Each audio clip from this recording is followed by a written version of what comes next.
Hello movie lovers, কেমন আছো সবাই? আশা করি প্রত্যেকেই ভালো আছো। আজকে তোমাদের জন্য যে মুভিটি নিয়ে আসলাম, এটি মার্ভেল স্টুডিওর রিসেন্টলি রিলিজ হওয়া এক অসাধারণ action thriller movie. Marvel studio এমন এক আরো নতুন মুভি নিয়ে আসলো যেখানে আমরা আবারও একদল অ্যাভেঞ্জার্সকে দেখতে পাই এবং এর প্রত্যেকটি টিম সদস্য আগে টিম সদস্যদের থেকে আলাদা এবং নতুন ক্যারেক্টার। কিন্তু এবারের অ্যাভেঞ্জার্স টিমগুলো বা টিমের প্রত্যেকটা সদস্য মানব কল্যাণে শুরু থেকেই ছিল না। তাহলে কি এমন ঘটলো তাদের জীবনে, যার কারণে এরা একটি টিম হলো এবং পরিশেষে অ্যাভেঞ্জার্স নাম নিয়ে সামনে এগোতে থাকলো। তো চলুন বেশি কথা না বাড়িয়ে আজকের এই ইন্টারেস্টিং মুভিটি শুরু করা যাক। তবে তার আগে আমি রাকিবুল A to Z গল্পের পক্ষ থেকে আপনাদের জন্য আরেকটা নতুন মুভি নিয়ে আসলাম, and the movie name of Thunderbolt.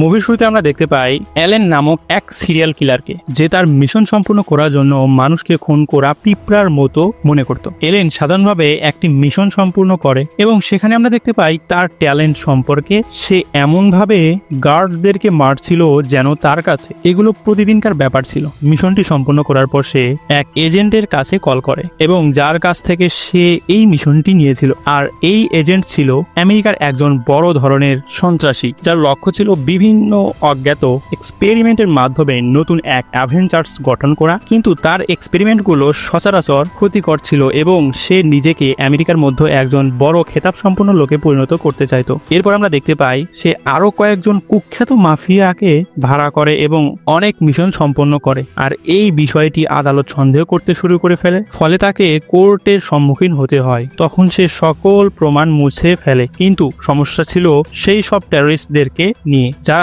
তার হয়ে এতদিন কাজ করেছে। এখন শুধু তাদেরকে মেরে ফেলতে পারলেই সে একদম মুক্ত হতে পারে। তাই সে একটি প্ল্যান করে এবং প্রত্যেকটি ক্রিমিনালকে তার এক সিক্রেট ল্যাবের কথা বলে এবং সেখানে একে অপরের ওপর হামলা করার জন্য তাদেরকে অর্ডার করে। তারা তাদের কথা মতো সেই ল্যাবের 0 ফ্লোরে চলে যায় এবং তাদের প্রত্যেকে সেখানে আটকা পড়ে যায়। অর্থাৎ সেই রুমের মধ্যে তার ভাড়া করা প্রত্যেক টেররিস্টদেরকে আটক করে এবং সে ল্যাবটি এমনভাবে তৈরি করেছিল যা সেই সকল টেররিস্টদের শক্তির বাইরে ছিল। এবার আমরা দেখতে পাই ল্যাবের মধ্যে তারা প্রথমত নিজেদের মধ্যেই ফাইটে জড়িয়ে পড়ে। আর এই ফাইটের মধ্য দিয়ে ল্যাবটির একটি শিল ভেঙে একজন মানুষ বেরিয়ে আসে এবং তার স্মৃতিশক্তি একদম চলে গিয়েছে। তোমাদেরকে এখানে বলে রাখি, এই সেই মানুষ যার মধ্যে কয়েক বিলিয়ন সূর্যের ক্ষমতা রয়েছে, কিন্তু সে নিজেও জানে না যে তার এত শক্তি রয়েছে। যাই হোক, তার সঙ্গে সেই গ্যাং এর দেখা হবার পর তাদের মধ্যে অনেকক্ষণ কথা হয় এবং তারা যেহেতু প্রত্যেকেই মাফিয়া ছিল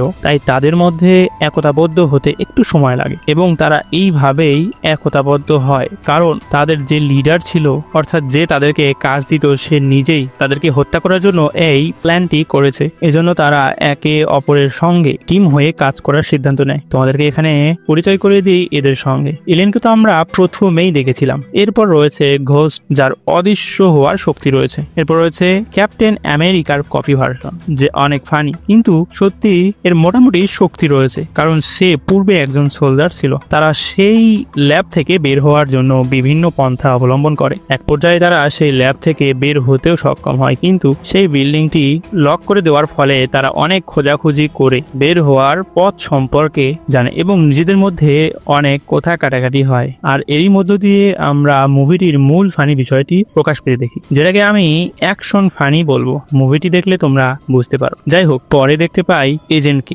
যে যখন সেই 0 ফ্লোর থেকে এক ফুটেজ দেখে এবং সে দেখতে পায় তারা একতাবদ্ধ হয়ে সেই সিক্রেট ল্যাবটি থেকে বেরিয়ে আসার জন্য চেষ্টা করছে, তখন সে সেই ল্যাবটির পুরো এরিয়া জুড়ে গার্ড পাহাড়ে লাগিয়ে দেয় এবং যেন তারা এই জায়গাটি থেকে বেঁচে ফিরতে না পারে এজন্য তাদেরকে অর্ডার করে। এরপর তারা একদম প্রস্তুত থাকে সেই গ্যাংটিকে মারার জন্য। অন্যদিকে সেই গ্যাং টিমটি একতাবদ্ধভাবে একটি প্ল্যান করে এবং ঘোস্ট যেহেতু অদৃশ্য হওয়ার ক্ষমতা রাখতো তাই সে একটি গাড়ি চুরি করবে এবং তারা 3 জন ভিতরে আক্রমণ করা গার্ডের সঙ্গে ফাইট করবে এবং তাদের স্যুট পরে বেরিয়ে আসবে। এই প্ল্যানটি তারা অনেক কষ্টে করে। যাই হোক, প্ল্যান মতো তারা সব কাজ সম্পন্ন করে এবং ঘোস্ট গাড়ি নিয়েও আসে। তারা সেই ল্যাবের মধ্য থেকে অনেক কষ্টে গার্ডদের পোশাক পরে বেরিয়ে আসতেও সক্ষম হয়, কিন্তু সামনে এগোতেই এক বিপদ তাদের জন্য হাজির হয়, যেখানে তারা দেখতে পায় গাড়িগুলো চেক করা হচ্ছে, তখনই তারা বিপদে পড়ে যায় এবং সেই সময় বব তাদেরকে বাঁচানোর জন্য একটি গান নিয়ে ফায়ার করতে করতে সকলের দৃষ্টি আকর্ষণ করার চেষ্টা করে এবং তার প্ল্যানটি সফল হয়। প্রত্যেক গার্ড তার দিকে আতঙ্কের মাথায় প্রচন্ডভাবে গুলি চালাতে থাকে, আর এই ফাঁকেই তারা তিনজন সেই গাড়ি করে সেখান থেকে পালিয়ে যায়। পরবর্তীতে আমরা দেখতে পাই বব এতগুলো গুলি খাওয়ার পরেও সেখানে আবার জীবিত হয়ে ওঠে এবং সে প্রচন্ড গতিতে উপরের দিকে উঠতে থাকে। এই বিষয়টি গার্ডস সহ এজেন্টকে অনেক ভাবায় এবং একটা পর্যায়ে অনেক উঁচুতে উঠে প্রায় 3 থেকে 4 হাজার ফুট উচ্চতার ওঠার পর আবারও সে মাটিতে প্রচন্ড গতিতে পড়তে থাকে এবং তার স্পিড এতটাই বেশি ছিল যে তার ভূপতিত হওয়া বিস্ফোরণের মতো ছিল।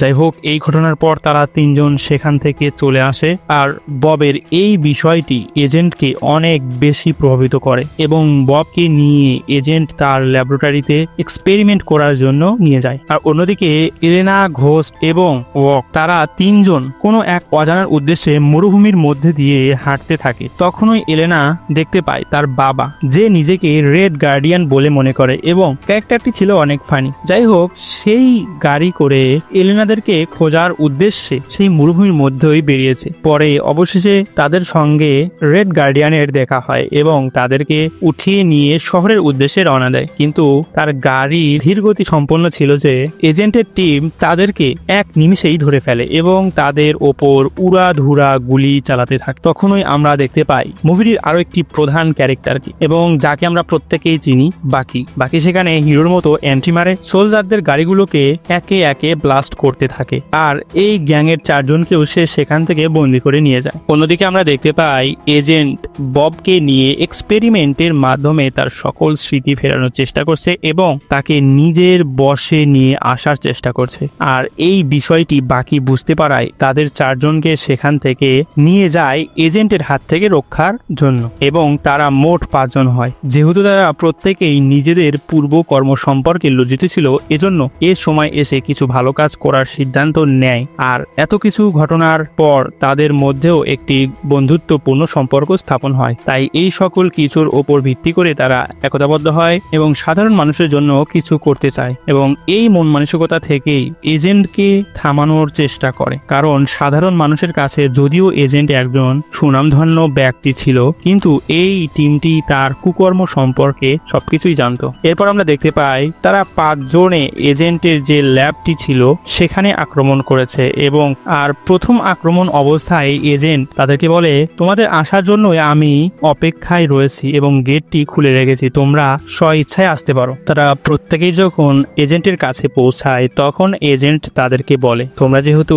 একটি টিম হয়েই গেছো, সেক্ষেত্রে আমার নিয়ন্ত্রণে এসো এবং মিডিয়ার সামনে বলো আমি তোমাদের একত্রিত করেছি এবং আমি নতুন রক্ষা বাহিনী বা নতুন অ্যাভেঞ্জার্স গঠন করেছি, তোমরা আমার আওতায় থাকবে, তাহলে তোমরা এই পর্যায়ে আমার নতুন সৃষ্টির হাত থেকে তোমরা রক্ষা পাবে। কিন্তু তারা বলে, তুমি বুবের যে পুরনো শক্তি নিয়ে আসার জন্য চেষ্টা করছো সেটা আমাদের প্রত্যেকের জন্য ভয়ানক ও মারাত্মক হওয়ার সম্ভাবনা রয়েছে, তাই তোমার এই বুব এক্সপেরিমেন্টটি বাতিল করো। কিন্তু এজেন্ট তখন তাদের এই কথা মানতে রাজি হয় না এবং তাদেরকে মারতে চায়। তখনই এলেন এজেন্টের ওপর আক্রমণ করে আর আমরা দেখতে পাই তার হাতটা সেখানেই আটকে গেছে। তখন এজেন্ট বলে, আমি এখানেই, আর তোমরা যেহেতু আমার কথা মানলে না, সেই ক্ষেত্রে তোমাদের এখানেই এই মুহূর্তেই মরতে হবে আমার নতুন সৃষ্টির দ্বারা। এই কথা বলার সঙ্গে সঙ্গে সেখান থেকে বব বেরিয়ে আসে এবং তার লুকটা এতটাই আকর্ষণীয় এবং ভয়ানক ছিল যার মাধ্যমে আমরা তার শক্তি সম্পর্কে ধারণা পাই।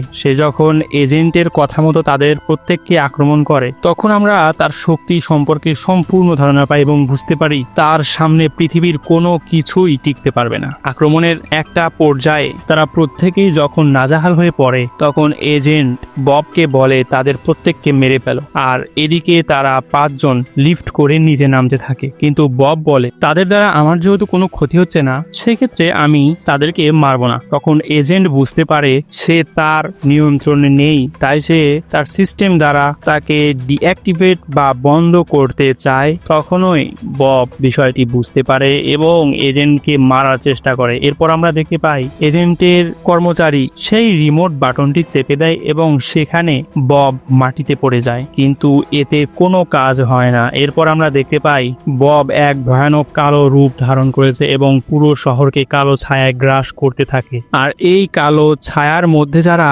যাবে তারাই নিজেদের অতীতের নিষ্ঠুর ঘটনার মাধ্যমে তিলে তিলে শেষ হতে থাকবে। হঠাৎ করেই অ্যালেন সেই কালো ছায়ার মধ্যে চলে যায় এবং তার কল্পনার মাধ্যমে অতীতে ফিরে যায় এবং সে দেখতে পায় তার বোনকে একজন লোক গুলি করে মারছে, কিন্তু সে বুঝতে পারে এই কল্পনার মধ্য দিয়েই সে ববকেও খুঁজতে পারবে। তাই সে খুঁজতে থাকে চতুর্দিকে, একটা পর্যায়ে ববকে সে পেয়েও যায়। এই সব ছিল সেই আগের বব যার কিছু মনে নেই। এই ববকে যদি সে কন্ট্রোল করতে পারে তাহলে বাহিরের সেই কালো জাদুকরী ববকে থামানো যাবে। একটা পর্যায়ে তারা প্রত্যেকেই সেই কল্পনার জগতে ববকে খুঁজতে পায় এবং সেখানে অনেক করুণাপূর্ণ এবং ফাইটিং দৃশ্য আমরা দেখতে পাই, যার মাধ্যমে ববকে সেখান থেকে তারা নিয়ন্ত্রণ করতে সক্ষম হয়। আর এর মধ্য দিয়ে সেই কালো জাদুকরী বব বাহিরের জগৎ থেকে উধাও হয় এবং কালো ছায়া ধীরে ধীরে সেখান থেকে শেষ হতে থাকে। আর এই ঘটনার পর পরিবেশটা স্বাভাবিক হতে থাকে এবং সামনে তারা দেখতে পায়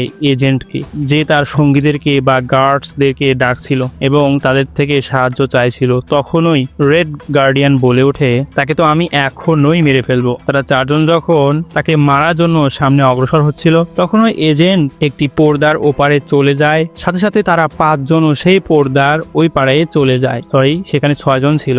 যাই হোক, পর্দার ওপারে যাওয়ার পর আমরা দেখতে পাই অনেক মিডিয়া তাদের সামনে ক্যামেরা পজিশন করে দাঁড়িয়ে রয়েছে এবং ইন্টারভিউ এর জন্য রেডি হয়ে রয়েছে। এজেন্ট তখনই তাদেরকে সামনে রেখে বলে, আমি আপনাদেরকে বলেছিলাম না আমার অ্যাভেঞ্জার্স টিম একদিন না একদিন পৃথিবীকে রক্ষা করবে। দেখেন আজ আমার অ্যাভেঞ্জার্স টিম রেডি। তখন তারা প্রত্যেকেই শকড হয়ে যায়, অর্থাৎ সেই একত্রিত হওয়া টিমটি শকড হয়ে যায়, কারণ তারা এই চালটি বুঝতেই পারেনি। যাই হোক, বিষয়টি অতটাও খারাপ ছিল না। তারা প্রত্যেকেই আগামী ভবিষ্যতের অ্যাভেঞ্জার্স নামে পরিচিত পায় এবং তাদের একটি ল্যাব দেখতে পায় আমরা। তারা প্রতিনিয়ত পৃথিবীকে বিপদ থেকে বাঁচানোর সিদ্ধান্ত গ্রহণ করে।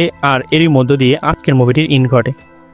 তো যাই হোক, মুভিটি কেমন লেগেছে অবশ্যই কমেন্টে জানাবা। যদি ভালো লাগে অবশ্যই লাইক করবা। আর এরকম নতুন ইন্টারেস্টিং ও বাছাই করা মুভিগুলো তোমরা পেতে চাইলে অবশ্যই চ্যানেলটিকে সাবস্ক্রাইব করে পাশেই থাকার জন্য অনুরোধ রইল। সকলকে অসংখ্য ধন্যবাদ। দেখা হচ্ছে পরবর্তী নতুন কোনো ভিডিওতে। ততক্ষণ পর্যন্ত সকলের সুস্থ কামনা করে বিদায় নিচ্ছি। Good bye.